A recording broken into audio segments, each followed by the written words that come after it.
विद्यार्थी मित्रांनो, मी सायनाथ गंदीगुडे. काल आपण केमिकल रिॲक्शन हा टॉपिक बघलो होतो. केमिकल रिॲक्शन म्हणजे रासायनिक अभिक्रिया. तर आज आपण केमिकल इक्वेशन म्हणजे रासायनिक समीकरणे हा आज आपण टॉपिक बनणार आहोत. तर विद्यार्थी मित्रांनो, केमिकल इक्वेशन मध्ये a colourless solution of the zinc sulphate ZnSO4 is formed. Addition of the zinc dust to the blue solution of the copper sulfate. Copper sulfate means CuSO4. म्हणजेच विद्यार्थी मित्रांनो, रंगहीन झिंक सल्फेट मध्ये जर आपण zinc dust add केलं तर copper sulphate हा प्रोडक्ट आपल्याला मिळतो. आता उदाहरणार्थ example, aqueous solution of copper sulphate plus zinc dust म्हणजे कॉपर सल्फेटची रिॲक्शन झिंक डस्ट सोबत झाली तर aqueous solution of zinc sulphate plus copper म्हणजेच aqueous solution of zinc sulphate आणि कॉपर तयार होतो. ह्याला इक्वेशन नंबर 1. आता एक विद्यार्थी मित्रांनो, एक डेफिनेशन आहे.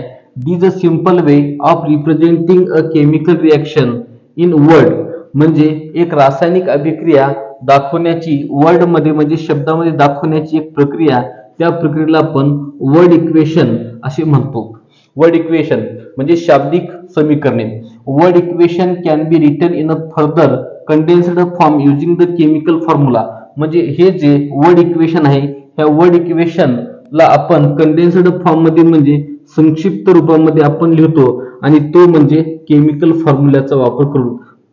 आता CuSO4 म्हणजे कॉपर सल्फेटचं सूत्र CuSO4 plus zinc Zn is equal to zinc sulphate म्हणजे ZnSO4 and copper is formed. याला इक्वेशन नंबर 2.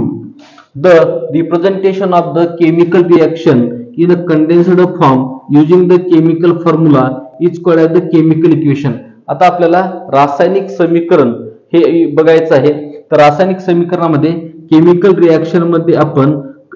रिॲक्शन मध्ये कंडेन्स्ड फॉर्म म्हणजे केमिकल फॉर्म्युलाचा यूज केलो आपण, त्याला केमिकल इक्वेशन म्हणजे रासायनिक समीकरण असे म्हणतो. आता विद्यार्थी मित्रांनो, जेव्हा आपण रासायनिक अभिक्रिया शिकतो त्या रासायनिक अभिक्रियामध्ये दोन कॉपर सल्फेट आणि झिंक हे दोन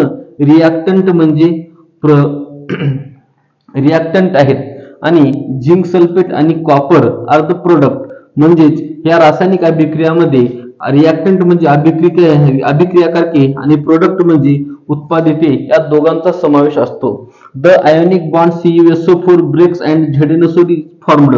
म्हणजे या रासायनिक अभिक्रियेमध्ये कॉपर सल्फेट या आयनिक बंधाचं ब्रेक्स होऊन ZnSO4 म्हणजे झिंक सल्फेट हे आयन तयार झालेलं आहे.